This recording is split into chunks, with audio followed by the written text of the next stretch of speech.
Good morning दोस्तों। उम्मीद करता हूँ आप सब अच्छे होंगे। तो आज है 4 तारीख, 4 नवंबर, और कल 3 नवंबर को मेरा देहरादून में इंटरव्यू था। इंटरव्यू तो मेरा ठीक हुआ है, मतलब मेरी तरफ से ठीक है। बाकी जो भी होगा वो तो बाद में ही पता चलेगा, पर हम एक बार बात कर लेते हैं उसके बारे में कि क्या रहा, कैसा रहा, क्या क्या क्वेश्चंस पूछे थे। आपको मैंने कल बताया था, इंटरव्यू के बाद मैंने एक शॉर्ट डाला था और मैंने कहा था आप उसमें अपने डाउट्स लिख दीजिए। तो बहुत सारी चीज़ें आप लोगों ने पूछी हैं, एक-एक करके सारी चीज़ों के बारे में बात करते हैं। ये मेरी पूरी कॉपी है इंटरव्यू की जिसमें मैंने बहुत सारी चीज़ें लिखी थी जो कि सारी बेकार बेकार नहीं कहेंगे, मतलब ऐसा कुछ पूछा नहीं गया उसमें। और ये सारी जो 4-4 कॉपीज़ मैंने करवा के रखी थी, फ़ोटोकॉपी वगैरह, इसका क्या सीन है, क्या-क्या काम आया, कैसे-कैसे डॉक्यूमेंट वेरिफ़िकेशन हुआ। और ये मेरा है डॉक्यूमेंट बैग, ठीक है, जो मैंने ब्राउन कलर का लिया था अपने शू वगैरह से मैच करके। मेरे शूज़, बेल्ट, घड़ी सब ब्राउन मैंने कर रखी थी, तो इसलिए ऐसे कलर के मैंने बैग लिया था। ये चेन बैग है। एक-एक करके सारी चीज़ों के बारे में बात करेंगे डिटेल में, बिल्कुल ठीक है। और जानने की कोशिश करेंगे, ज़्यादा टाइम नहीं लेंगे और समझेंगे कि क्या-क्या चीज़ें इंपॉर्टेंट है और मोस्ट इम्पोर्टेंट चीज़ क्या है जिसमें आपको फोकस करना है। मतलब पूरे इंटरव्यू में सबसे ज़रूरी चीज़ क्या रही, क्या आपको पढ़ना है, क्या नहीं पढ़ना। पीछे देख रहे हैं पूरा धुंध हो रखा है, नोएडा दिल्ली में बहुत ज़्यादा धुंध है। यहाँ पर बिल्कुल धुआं-धुआं सा हो रखा है, ठीक है। तो इंटरव्यू मेरा मेरी तरफ से ठीक रहा, बाकी तो वही बताएँगे क्या है क्या नहीं, मतलब रिज़ल्ट बताएगा। तो सबसे ज़रूरी चीज़ जो है इंटरव्यू के लिए, सबसे ज़रूरी चीज़, सबसे इम्पोर्टेंट चीज़, वो मैं आपको बताऊँगा अभी इंटरव्यू के बीच में। उससे पहले कुछ जो डाउट्स आपने पूछे थे वो हम देख लेते हैं। जैसे आपने मुझसे ये पूछा था कि क्वेश्चंस कैसे-कैसे पूछे गए। तो सबसे पहली बात थी कि मेरे साथ एक सीन हो गया था वहाँ सेंटर पे। हुआ ये था कि जो हम डीएलएड करते हैं, डीएलएड करने के बाद हमारा सीटेट का एग्ज़ाम दिया जाता है। तो मैंने डीएलएड जो है मेरी वो 2022 में ख़त्म की थी। 2022 में मेरा डीएलएड ख़त्म हुआ था और सीटेट का एग्ज़ाम मैंने सेकंड ईयर परसुइंग में 2021 में दिया था। अब ये बात उन लोगों को नहीं पता थी कि परसुइंग में एग्ज़ाम दे सकते हैं या नहीं दे सकते। उन्हें बस इतना पता था कि मतलब डीएलएड कंप्लीट होता है, फिर आप सीटेट का एग्ज़ाम देते हैं और फिर आप जो भी मार्क्स आते हैं। इस चक्कर में मेरी जो शिफ्ट थी वो सुबह 7:30 से 12 बजे की थी और मेरा इंटरव्यू हुआ 3:30 बजे। मैं अपनी शिफ्ट का सबसे लास्ट बंदा था। 3:30 बजे शाम को मेरा इंटरव्यू हुआ। मैं सुबह 6 बजे से 4 बजे तक वहाँ पे बिना खाए पिए ऐसे ही बैठा रहा और मतलब अलग ही केस था मेरा, मेरे साथ अलग ही केस हुआ। तो 3:30 बजे मेरा इंटरव्यू हुआ और फिर उसके बाद मैं फिर वहाँ से निकला। तो मेरे को प्रॉब्लम उनके साथ यही थी कि जो मेरा मतलब जो मेरा वो है सीटेट है, वो उससे पहले का था। डीएलएड 2022 और सीटेट 2021। अब इस बात के लिए मैंने उनको कहा कितनी बार कि सर होता है, एलिजिबल होता है। बाकी बच्चे भी बता रहे थे, पर उन्हें ये बात प्रूफ के साथ चाहिए थी। तो उसके लिए पहले उन्होंने अपने सीनियर से बात की, उनके सीनियर को नहीं पता था। फिर उन्होंने इंटरव्यू पैनल से पूछा, उनको भी नहीं पता था। फिर उन्होंने केवीएस हेडक्वार्टर में फ़ोन किया। फिर वहाँ से एनसीटी का जो ऑर्डर था कि परसुइंग वाले जो बच्चे हैं वो डीएलएड परसुइंग वाले जो बच्चे हैं वो सीटेट दे सकते हैं बीच में। तब जा कर के उन्होंने उन उस बात को माना और उसका एक प्रिंट आउट निकाला और प्रिंट आउट निकाल करके उसमें लगाया और फिर आगे उन्होंने काम शुरू किया। तो अभी मेरे पास एक डाउट था, आपने पूछा था, कई सारे बच्चे पूछ रहे थे कि सर्टिफिकेट्स के बारे में क्या प्रॉब्लम है। तो सबसे पहली बात मैं आपको एक बता दूं, सर्टिफिकेट्स में अगर आपकी कहीं कोई दिक्कत है, कोई प्रॉब्लम है, आपने पहले भी सारी चीज़ें समझी होंगी, आपको बताया गया होगा कि आप एफिडेविट लगा करके फ़िलहाल के लिए काम चला सकते हैं। तो पहला ऑप्शन ये है कि अगर किसी के किसी भी सर्टिफिकेट में कोई भी प्रॉब्लम है, माइनर प्रॉब्लम है, मेजर प्रॉब्लम है, उसका सॉल्यूशन नहीं बन पा रहा है, तो आप सबसे पहला काम करेंगे कि आप उसका एक एफिडेविट बनवा लें, ठीक है। पॉसिबल है, अगर सॉल्यूशन उसका पॉसिबल है तो आप तो फिर तो आप उसको सॉल्यूशन कर लीजिए। नहीं समय बचा है तो आप एक एफिडेविट बनवा लीजिए कि ये जो परेशानी है इसमें ये दिक्कत है और मैं इसे समय के साथ ठीक करवा लूँगा, ठीक है। इसके साथ जो सबसे इम्पोर्टेंट चीज़ मैं आपको बता दूँ, मेरे वहाँ बैच में 16 बच्चे थे, ठीक है। ऐसा था कि उन्होंने 2 शिफ्ट डिवाइड कर रखी थी। एक शिफ्ट सुबह 7:30 से 12 बजे की थी और दूसरी शिफ्ट 12 बजे से 5 बजे तक की थी। 2 शिफ्ट डिवाइड कर रखी थी। मॉर्निंग शिफ्ट वाले बच्चे मॉर्निंग शिफ्ट में ही 7:30 बजे आए थे। सुबह एंट्री जो है वो 7:30 बजे हुई थी, ठीक है। और दूसरी शिफ्ट की जो एंट्री हुई थी वो हुई थी हमारी 12 बजे। 12 बजे दूसरी शिफ्ट के बच्चे आए थे। तो एक भी बच्चा ऐसा नहीं था जिसको डॉक्यूमेंट वेरिफिकेशन की वजह से रोक दिया गया हो, ठीक है। एक भी बच्चा ऐसा नहीं था जिसको डॉक्यूमेंट वेरिफिकेशन की वजह से रोका गया हो।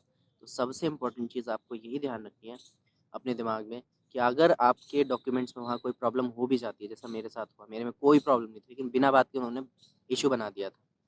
तो अगर आपके साथ कोई प्रॉब्लम हो भी जाती है तो बिल्कुल भी घबराना नहीं है, क्योंकि वहाँ वो आपको हटाने के लिए, डीसेलेक्ट करने के लिए नहीं बैठे हैं, वो आपकी हेल्प करने के लिए बैठे हैं। वो आपसे बिल्कुल तमीज़ से, प्यार से सर सर मैम करके बोलेंगे और आपकी सारी प्रॉब्लम्स को रिजॉल्व करने की कोशिश करेंगे। जैसे वहाँ पे लगभग 5-6 बच्चों के साथ कई मेजर इश्यूज़ हुए थे। किसी के नाम में कोई गड़बड़ थी, किसी के सर्टिफिकेट्स में डेट प्रॉपर नहीं डली थी, या किसी का कोई सर्टिफिकेट ही नहीं था। तो वो हर चीज़ में आपको कोऑपरेशन के लिए तैयार थे। इवन यहाँ तक कि उन्होंने कई सारे बच्चों के लिए उनके कॉलेजेस में फ़ोन करवाए, कई सारे बच्चों के कॉलेजेस में मेल डलवाए, हेडक्वार्टर्स में फ़ोन किया, जहाँ भी उनको जैसे भी प्रॉब्लम को रिज़ॉल्व करना पड़ा उन्होंने किया। अगर किसी के पास फ़ोटोकॉपी नहीं है तो उन्होंने फ़ोटोकॉपी भी करवाई स्कूल में। यानी हर सुविधा वो आपको देने को तैयार थे। आपकी हर एक प्रॉब्लम का सॉल्यूशन वो करने को तैयार थे। इसलिए बिल्कुल भी डरना नहीं है कि आपके किसी सर्टिफिकेट में अगर कोई प्रॉब्लम आ रही है। मान लो आपके पास कास्ट सर्टिफिकेट नहीं है, तो वो आप करेंगे क्या? आप ईडब्ल्यूएस कैटेगरी के हैं, आपके पास ईडब्ल्यूएस का सर्टिफिकेट नहीं है जिस जिस टाइम में आपने फॉर्म भरा था, तो फिलहाल के लिए वो आपसे एक अंडरटेकिंग लिखवा लेंगे कि मतलब उस देहरादून सेंटर पे तो यही हुआ कि उन्होंने एक अंडरटेकिंग लिखवा लिया कि सर हमारे पास फ़िलहाल ये डॉक्यूमेंट नहीं है, और जब मेरी जॉइनिंग होगी तब मैं ये डॉक्यूमेंट्स आपको दिखाऊंगा, और अगर उस दौरान आप वो डॉक्यूमेंट्स नहीं दिखा पाते हैं तो आपकी जॉइनिंग रद्द कर दी जाएगी। तो इस तरीके से उन्होंने अंडरटेकिंग लिखवा लिया था, और हर एक बच्चे से अंडरटेकिंग लिखवा के रख लेते कि आप जब जॉइनिंग हो जाएगी, फ़िलहाल इंटरव्यू आपका नहीं रुकेगा, ठीक है। तो कुल मिला करके अगर कोई प्रॉब्लम आ भी रही है छोटी मोटी, तो आपका इंटरव्यू नहीं रुकेगा, इंटरव्यू आपका ज़रूर लेंगे। आप इतनी दूर अगर जा रहे हैं, मेहनत कर रहे हैं, तो आपका इंटरव्यू ज़रूर लिया जाएगा। समय लग सकता है, जैसे मेरे साथ लगा।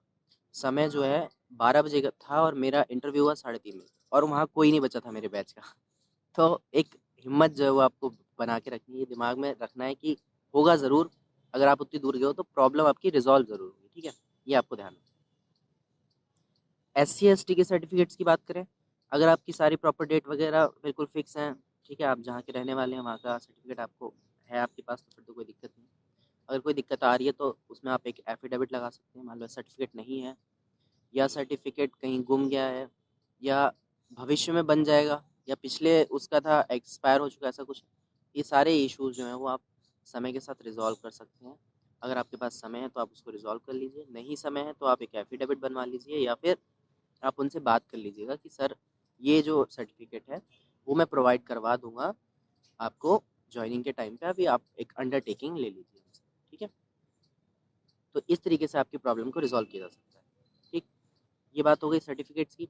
आपकी मार्कशीट नहीं है, कोई स्टेटमेंट नहीं है, तो आप घर से फ़ोटोकॉपी वगैरह मंगा लीजिए, फ़ोटो मंगा लीजिए, PDF मंगा लीजिए। पहली बात तो यार ये काम करना ही नहीं है, पहले ही आपको सारी चीज़ें देख करके प्रॉपर अपने बैग में लगा लेंगे।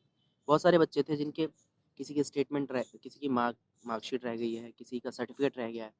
तो ये गलती आपको नहीं करनी है, आपको पहले ही एक-एक डॉक्यूमेंट प्रॉपर चेकलिस्ट के अनुसार चेक करके रख लेना है, क्योंकि एक बैड इंप्रेशन पहले ही है। डॉक्यूमेंट वेरिफिकेशन सबसे पहले होता है, उसमें 1 डेढ़ घंटे का पूरा प्रॉपर टाइम जाता है।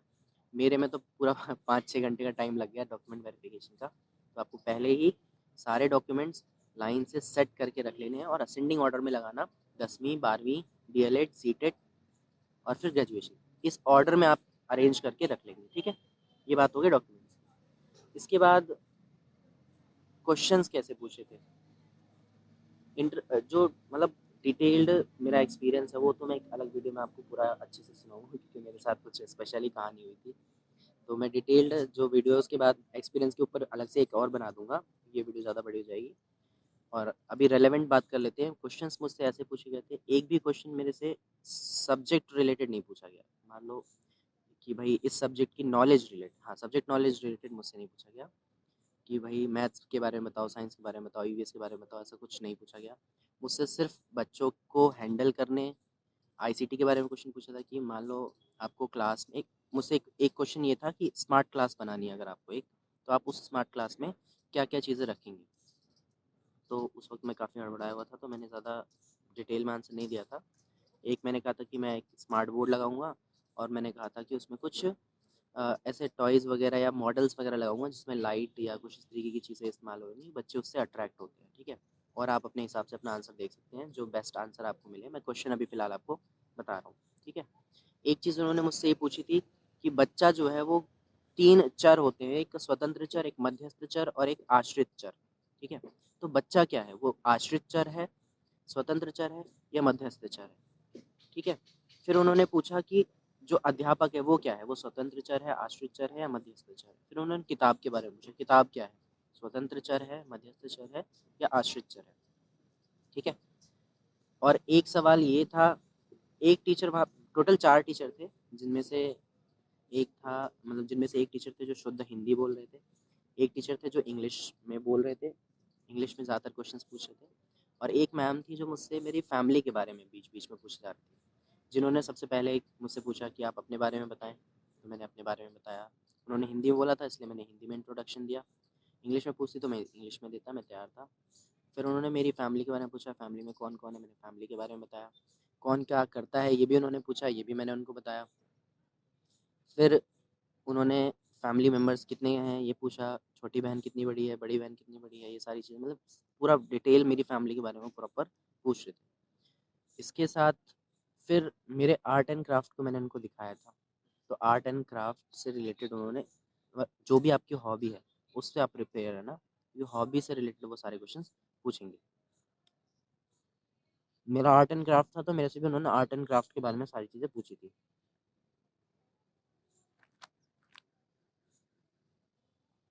ठीक है, डॉक्यूमेंट फाइल में, जो ये डॉक्यूमेंट की फाइल आप बना के लेके जा रहे हो, इस फाइल को वो नहीं देखते, ठीक है? उनके पास ऑलरेडी वेरिफिकेशन से एक फाइल जाती है जिसमें 4 आपके वो अटैच होते हैं बायोडाटा, और सारी कॉपीज़ का जो एक सेट मांगा गया है आपसे वो अटैच होता है और वो वेरीफाइड होता है।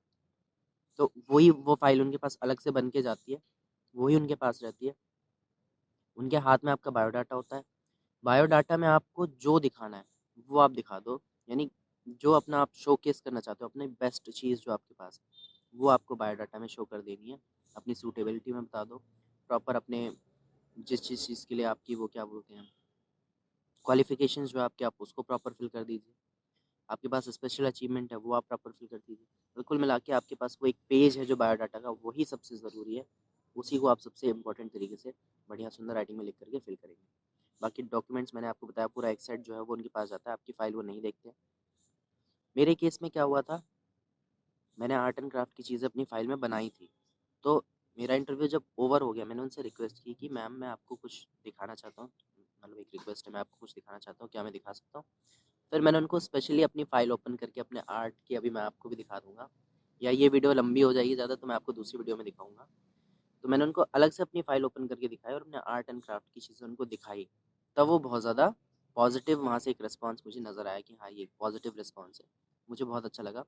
उससे रिलेटेड और भी बहुत सारी चीज़ें उन्होंने मुझे करवाई थी। एक स्पेशल चीज़ मैं जो डिस्क्लोज़ नहीं करना चाहता हूँ, कि वो एक लाइन थी कि भाई अगर इंटरव्यूअर तुमको नाचने को भी बोलेगा तो वो भी तुमको करना पड़ेगा। तो वो सीन था कि अगर वो तुमको कुछ भी बोलेंगे वो तुमको करना पड़ेगा। वो मैं डिस्क्लोज़ नहीं करना चाह रहा कि क्या था, वो मैं आपको बाद में बताऊँगा जब मेरा रिज़ल्ट आ जाएगा। ठीक है? तो ये कहानी थी सारी। अगर फिर भी अगर अभी बेसिक मैंने आपको डॉक्यूमेंट्स के बारे में बता दिया, और क्वेश्चन उन्होंने मुझसे ज़्यादा नहीं पूछे थे। जितने भी क्वेश्चन थे वो सब बच्चे से रिलेटेड, क्लासरूम से रिलेटेड, बस इतना ही था। और समय उन्होंने मुझे 15 से 20 मिनट का समय लगाया था, मेरे पे ज़्यादा टाइम लगाया था क्योंकि मैं लास्ट बच्चा था और 3:30 बजे इंटरव्यू दे रहा था। बाकी मेरा पूरा बैच जा चुका था। ठीक है? तो समय वो आप पे कितना भी लगा सकते हैं, 5 मिनट, 10 मिनट, 15 मिनट, जितना उनका मन करेगा। ठीक है? डॉक्यूमेंट्स की आपको बिल्कुल टेंशन नहीं लेनी है, वो आपकी पूरी हेल्प करेंगे, कहीं कोई कमी नहीं छोड़ेंगे। ठीक है? देहरादून वाले सेंटर में भी और बाकी जगहों पे भी। और प्रश्नों को लेकर सबसे इम्पोर्टेंट चीज़ जो मैं अभी आपसे कहता हूँ, सबसे इम्पोर्टेंट चीज़ क्या है? सबसे इम्पोर्टेंट चीज़ है आपका डेमो। आपको डेमो ज़रूर करवाएँगे, और किताबें भी रखी होंगी, पर आपको अपनी तरफ से तैयार होके जाना है। वो भी टॉपिक दे सकते हैं और आपको भी बोल सकते हैं कि आप जो प्रिपेयर करके लाए हो आप कर लो। तो सबसे ज़रूरी है आपका डेमो, वो अच्छे से कॉन्फिडेंस के साथ देना है। दूसरी सबसे ज़रूरी चीज़ है कि आपकी हॉबी क्या है। अगर आपके पास कुछ स्पेशल है तो उसे ज़रूर शोकेस करना है, ज़रूर से ज़रूर। आर्ट एंड क्राफ्ट आता है वो दिखाओ, पोएम्स आती हैं वो दिखाओ, कविताएं लिखते हैं आप वो दिखाओ, गाना गाना जानते हो तो अगर आपसे नहीं भी पूछ रहे तो उनको रिक्वेस्ट करो कि सर मुझे ये चीज़ आती है, क्या मैं ये आपको करके दिखा दूँ, क्या मैं आपको गाना गा के दिखा दूँ। क्या सर मैं आपको कविताएं नाच करके दिखा दूँ? जो भी आपके अंदर स्पेशल क्वालिटी है आप उनको ज़रूर दिखाइए, आप बिल्कुल उससे पीछे मत हटिए, क्योंकि वो एक सबसे प्लस पॉइंट आपके पास होगा आपके इंटरव्यू से रिलेटेड। आप क्वेश्चंस के आंसर नहीं भी दोगे, थोड़े से खराब दोगे, थोड़े से ठीक नहीं जाएगा, फिर भी वो प्लस पॉइंट होगा आपकी हॉबी या आपका जो भी उसमें वो है। मेरे में भी यही केस रहा कि मुझे नहीं मतलब कॉन्फिडेंस था उतना कि मैंने क्वेश्चन के आंसर अच्छे नहीं दिए। मुझे ऐसा फ़ील हो रहा था कि मेरे आंसर से वो उतने संतुष्ट नहीं हुए हैं। मैंने उत्तर तो सारे दिए थे, पर मुझे ऐसा फ़ील हुआ। लेकिन पॉज़िटिविटी मुझे वहाँ लगी जब मैंने उनको अपनी आर्ट एंड क्राफ्ट की चीज़ें सारी दिखाई। तो इसलिए आप जो भी आपके पास स्पेशल क्वालिटी आप उसको ज़रूर शो करेंगे। दूसरी चीज़ आपका डेमो, ये 2 चीज़ें हैं सबसे इम्पोर्टेंट चीज़ जो आपको फ़िलहाल के लिए ध्यान रखनी है अपने इंटरव्यू में। अभी भी अगर कोई डाउट है, अगर आपको कुछ चीज़ें समझ में नहीं आ रही है, तो आप यहाँ कमेंट नीचे कर दीजिएगा। कमेंट बॉक्स पूरा आपके लिए खाली है। और अभी मैं अपने पूरी जो एक प्रोसेस है उस पे एक और वीडियो बनाऊँगा कि आप सुबह कब से कब एंटर करेंगे, कितने बजे एंटर करेंगे और सारी चीज़ें फिर आपको उसके अकॉर्डिंग दिखाऊँगा। चलिए मेरा एक कॉल आ रहा है, अभी मैं इम्पोर्टेंट सुबह की क्लास लेके आया हूँ। बाकी चीज़ें नेक्स्ट वीडियो में बात करते हैं, तब तक के लिए अपना ध्यान रखिए। Bye bye, good day, all the best for your interview.